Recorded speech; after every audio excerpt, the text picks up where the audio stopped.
அந்த நண்பன் எப்படிப்பட்ட நிலைக்கு ஆளாவான் என்பதை அல்லாஹ் ரப்பல் ஆலமீன் தொடர்ந்து பின்னால் நமக்கு அத்தியாயமாக எவ்வளவு வசனங்களில் அல்லாஹ் ரப்பல் ஆலமீன் சொல்கிறான்.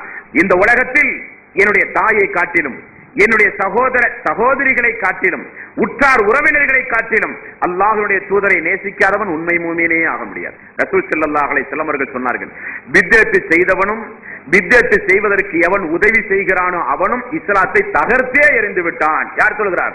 நபிகள் நாயகம் ஸல்லல்லாஹு அலைஹி வஸல்லம் அவர்கள் சொன்னார்கள். அப்ப அதுவல்ல நட்பு என்பது. நட்பு என்பது நல்ல நல்ல காரியங்களில் தான் நாம் நட்பு வைத்துக் கொள்ள வேண்டும். நபிகள் நாயகம் ஸல்லல்லாஹு அலைஹி வஸல்லம் அவர்கள் சொல்லுகிறார்கள், பாருங்கள் மக்களே, 3 விஷயத்தை யார் உணர்ந்து கொண்டானோ அவன் ஈமானின் சுவையில் பரிபூரணம் அடைந்து விட்டான் என்று நபிகள் நாயகம் ஸல்லல்லாஹு அலைஹி வஸல்லம் அவர்கள் சொன்னார்கள். அந்த 3 தன்மைகளை நமக்கு சொல்லித் தருகிறார் பாருங்கள். ஒன்று, அல்லாஹ்வுடைய தூதர். அல்லாஹ்வையும் அல்லாஹ்வுடைய தூதரையும் உலகத்து மாந்தர்களிலேயே அதிகமாக நாம் நேசிக்க வேண்டும். இந்த தன்மை உடைய உள்ளத்திலே வந்துவிட்டால் ஈமானில் நீங்கள் முழுமையடைந்து விடுவீர்கள். யார் சொல்கிறார்? நபிகள் நாயகம் ஸல்லல்லாஹு அலைஹி வஸல்லம் அவர்கள் சொல்கிறார்கள்.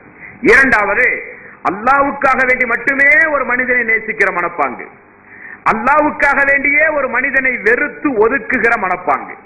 இப்படிப்பட்ட பக்குவம் உங்களுடைய உள்ளத்திலே வந்துவிட்டால், அமைப்புக்காக வேண்டி அல்ல, தலைவர்களுக்காக வேண்டி அல்ல, உலக ஆசாபாசத்திற்காக வேண்டி அல்ல, அல்லாஹ்வுக்காக வேண்டி, அவனுடைய இபாதத்திற்காக வேண்டி, அவனுடைய தக்குவாவுக்காக வேண்டி, அவனுடைய நன்னடத்தைக்காக வேண்டி, அவனுடைய மார்க்க உபதேசத்திற்காக வேண்டி, அவன் மார்க்கத்திற்காக வேண்டி பாடுபடுகிறான் இஹ்லாஸாக, அதற்காக வேண்டி அந்த அடியானை நான் நேசிக்க வேண்டும்.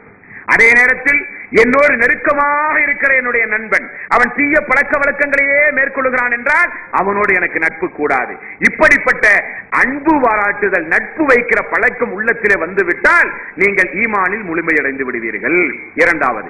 மூன்றாவது, நபிகள் நாயகம் ஸல்லல்லாஹு அலைஹி வஸல்லம் அவர்கள் சொன்னார்கள், நெருப்பில் தூக்கி உங்களை எரியப்படுவதை நீங்கள் விரும்புவீர்களா? யாரா விரும்புவோமா?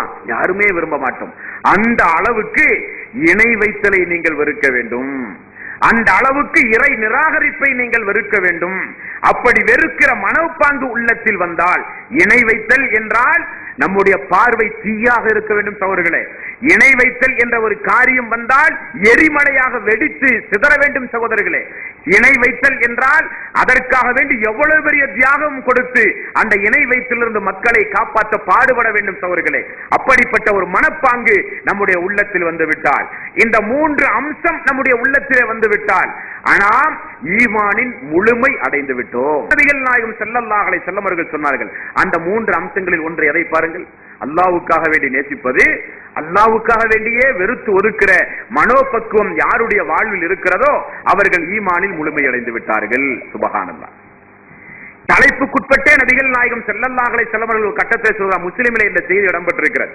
அல்லாஹ்வுடைய தூதர் அவர்கள் கூறுகிறார்கள், மறுமை நாளில் அல்லாஹ் கேட்பானாம், ஏகத்துவத்திற்காக வேண்டி, லா இலாஹ இல்லல்லாஹ், வணக்கத்திற்கு தகுதியானவன் அல்லாஹ் ஒருவனை தவிர வேறு யாருமில்லை என்று உலகத்திலே முழங்கினானே, அதற்காக வேண்டி தன்னுடைய உயிரை தியாகம் செய்தானே, அதற்காக வேண்டி குடும்பத்தை பகைத்தானே, அதற்காக வேண்டி ஊராருடைய ஏச்சுக்களுக்கும் பேச்சுக்களுக்கும் ஆனானே, அதற்காக வேண்டியே நிற்கதியானானே, அந்த அடியானை அதற்காக வேண்டியே நேசித்தவன் எங்கே என்று அல்லாஹ் மறுமை நாளில் கேட்டு அவனை மட்டுமே அழைத்து அந்த அரசனுடைய நிழலில் அல்லாஹ் ரப்பல் ஆலமீன் நிறுத்தி வைப்பான் என்றும் நபிகள் நாயகம் ஸல்லல்லாஹு அலைஹி வஸல்லம் அவர்கள் ஒரு கட்டத்திலே சொல்கிறார்கள். அன்பார்ந்த சகோதரர்களே, ஒரு இடத்திலே பாருங்கள், சுப்ஹானல்லாஹ், நபிமார்கள் சுஹதாக்கள் எல்லாம் சொர்க்கத்தில் ஒரு சாராருக்கு அல்லாஹ் வழங்கிய அந்தஸ்தை பார்த்து அவர்களும் ஆசைப்படுவார்களாம், யா அல்லாஹ் எங்களுக்கு இது கிடைத்திருக்க கூடாதா, எங்களுக்கு இப்படிப்பட்ட அந்தஸ்து வழங்கி இருக்க கூடாதா என்று யாரெல்லாம் ஆசைப்படுவாராம்? நபிமார்கள்.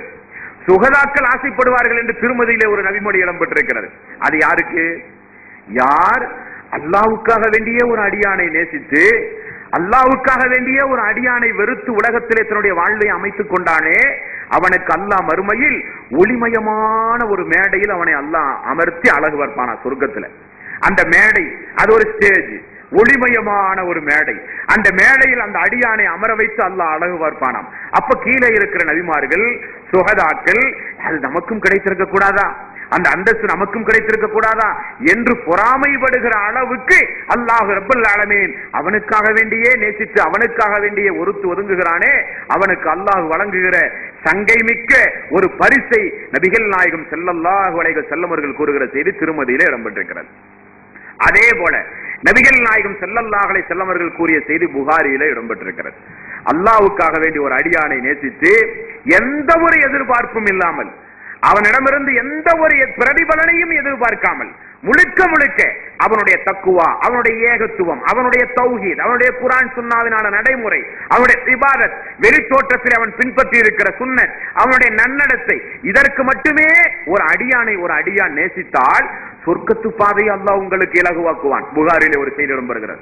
சொர்க்கத்தினுடைய பாதையை அல்லாஹ் ரப்பல் ஆலமீன் உங்களுக்கு இலகுவாக்குவான் என்று நபிகள் நாயகம் ஸல்லல்லாஹு அலைஹி வஸல்லம் அவர்கள் சொன்னார்கள்.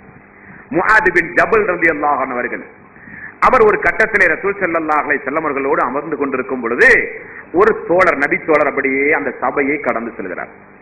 அப்ப முஆத் பின் ஜபல் ரலியல்லாஹு அன்ஹு அவர்கள் சொல்கிறார், யா ரசூலல்லாஹ், சென்றாரே அவரை நான் அளவுக்கு அதிகமாக நேசிக்கிறேன் யா ரசூலல்லாஹ் என்று சொல்கிறார்.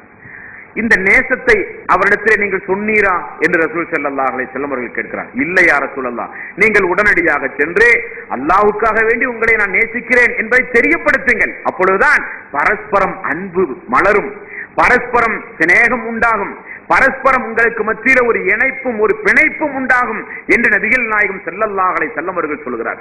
நான் உங்களையோ நீங்கள் என்னையோ அல்லாஹ்வுக்காக வேண்டி நேசிப்பதாக முடிவு செய்து நேசிக்க ஆரம்பித்தால் அந்த நேசத்தை நீங்கள் வெளிப்படுத்துங்கள் என்கிற வழிமுறையை கூட நபிகள் நாயகம் ஸல்லல்லாஹு அலைஹி வஸல்லம் அவர்கள் நமக்கு சொல்லித் தருகிறார்கள். அன்பார்ந்த சகோதர சகோதரிகளே, அல்லாஹ்வின் மீது சத்தியமிட்டு ரசூல் ஸல்லல்லாஹு அலைஹி வஸல்லம் அவர்கள் சொல்கிற ஒரு செய்தியையும் இந்த நேரத்தில் இந்த தலைப்பினூடாக உங்களுக்கு நான் தெரியப்படுத்த கடமைப்பட்டிருக்கிறேன். நபிகள் நாயகம் ஸல்லல்லாஹு அலைஹி வஸல்லம் அவர்கள் சொன்னார்கள், அல்லாஹ்வின் மீது ஆணையாக, அல்லாஹ்வின் மீது ஆணையாக, அல்லாஹ்வின் மீது ஆணையாக, ஈமான் கொள்ளாதவரை நீங்கள் சொர்க்கத்தில் நுழையவே முடியாது. யார் சொல்லுகிறார்? நபிகள் நாயகம் ஸல்லல்லாஹு அலைஹி வஸல்லம் அவர்கள் சொன்னார்கள், ஈமான் கொள்ளாதவரை நீங்கள் சொர்க்கத்தில் நுழையவே முடியாது என்று ரசூல் ஸல்லல்லாஹு அலைஹி வஸல்லம் அவர்கள் சொன்னார்கள். நீங்கள் ஈமான் கொள்ள வேண்டுமானால் அல்லாஹ்வுக்காக வேண்டிய ஒரு அடியானை நீங்கள் நேசிக்க வேண்டும், அல்லாஹ்வுக்காக வேண்டிய ஒரு அடியானை நீங்கள் வெறுத்து ஒதுக்க வேண்டும். அப்பொழுது உங்களுக்கு ஈமான் வரும். இனி அல்லாஹ்வுக்காக வேண்டிய ஒரு அடியானை நேசித்து அல்லாஹ்வுக்காக வேண்டிய ஒரு அடியானை நீங்கள் வெறுக்க வேண்டுமானால் அதற்கு என்ன செய்ய வேண்டும்? பார்த்தவுடனே சலாத்தில் முந்திக் கொள்ளுங்கள். சலாத்தில் முந்திக் கொண்டால் நேசம் வரும், நேசம் வந்தால் ஈமான் முழுமையடையும், ஈமான் முழுமையடைந்தால் நீங்கள் சொர்க்கம் செல்லுவீர்கள். நபிகள் நாயகம் ஸல்லல்லாஹு அலைஹி வஸல்லம் அவர்கள் சமூக ரீதியான நட்புகளையும் சமூக ரீதியான உறவு முறைகளையும் நபிகள் நாயகம் ஸல்லல்லாஹு அலைஹி வஸல்லம் அவர்கள் நமக்கு சொல்லித் தருகிறார்கள். அன்பார்ந்த சகோதர சகோதரிகளே, அன்பார்ந்த சகோதரர்களே, இந்த உலகத்தில் ரசூல் ஸல்லல்லாஹு அலைஹி வஸல்லம் அவர்கள் நிறைய நடைமுறைகளை நமக்கு நம்முடைய வாழ்வில் சமூக ரீதியாக நாம் வாழும் பொழுது நமக்கு நிறைய சம்பவங்களை ரசூல் ஸல்லல்லாஹு அலைஹி வஸல்லம் அவர்கள் நமக்கு சொல்லித் தந்திருக்கிறார்கள். நீங்கள் ஒரு மூமினை பார்க்கும் பொழுது மலர்ந்த முகத்தோடு பார்த்து அவருக்கு சலாத்தில் நீங்கள் முந்திக் கொள்ளுங்கள் என்கிறார். நோய்வாய்ப்பட்டால் போய் உடனடியாக போய் பாருங்கள் என்று சொல்லுகிறார். அவர் ஏதாவது நோய்வாய்ப்பட்டாலோ அவர் ஏதாவது தீராத நோயினால் பீடிக்கப்பட்டாரோ அவருக்காக வேண்டி நீங்கள் இரக்கத்தோடு அல்லாஹ்விடத்திலே பிரார்த்தனை செய்யுங்கள் என்று சொல்கிறார். அவருடைய மரண சம்பவம் கேட்டால் ஓடோடி சென்று அந்த ஜனாசாவிலே பங்கெடுத்து அடக்கின்ற வரை நீங்கள் உடன் இருங்கள் என்று சொல்லுகிறார். இந்த இணைப்பெல்லாம் எதற்காக வேண்டி என்று என்றைக்காவது நீங்கள் யோசித்தீர்களா சோர்களே? நான் உங்களையும் நீங்கள் என்னையும் நான் இன்னொருவரையும் அவர் இன்னொருவரையும் இப்படி நேசித்து நேசித்து இந்த சமூகத்தில் இணை வைக்காத குறைந்தபட்ச 40 நண்பர்கள் நமக்கு